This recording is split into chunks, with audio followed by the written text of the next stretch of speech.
Një mbrëmje feste që u shndërrua në tension. Mbrëmja e organizuar nga produksioni ishte menduar si një moment çlirimi për banorët, një hapësirë ku muzika, vallëzimi dhe energjia pozitive do të shërbenin për të ulur tensionet e akumuluara gjatë ditëve të bashkëjetesës.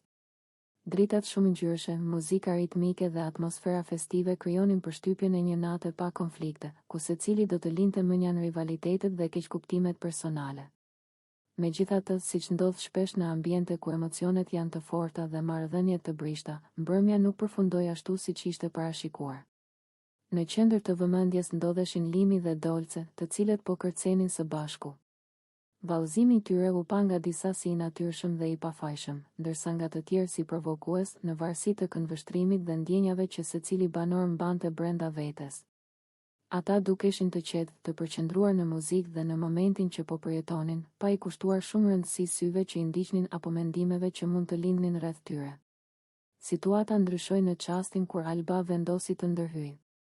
Lëvizja e saj drejt Dolces ishte e papritur dhe u perceptua menjëherë si një akt agresiv. Kontakti fizik, edhe pse ndodhi shpejt, ishte i mjaftueshëm për të ndezur tensionin në ambient. Muzika vazhdonte të luante, por vëmendja e të gjithëve ishte zhvendosur tashmë tek incidenti. Ajo që duhej të ishte një mbrëmje argëtimi u kthye në një moment hutimi, ku askush nuk ishte i sigurt se çfarë do të ndodhte më pas. Reagimi i Limit ishte i menjëhershëm dhe emocional.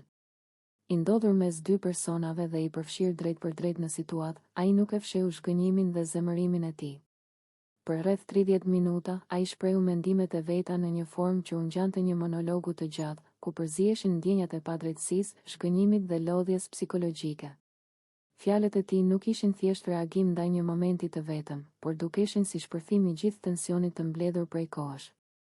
Në thelb, reagimi i Limit nxori në pa një problem më të thellë, mungesën e komunikimit të shëndetshëm mes banorëve dhe paaftësinë për të menaxhuar emocionet në situata të ngarkuara.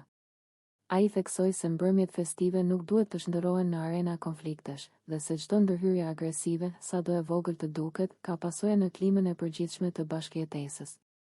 Fjalimi i tij, edhe pse i gjatë dhe her pas here i ashpër, pasqyronte nevojën për respekt dhe kufi të qartë.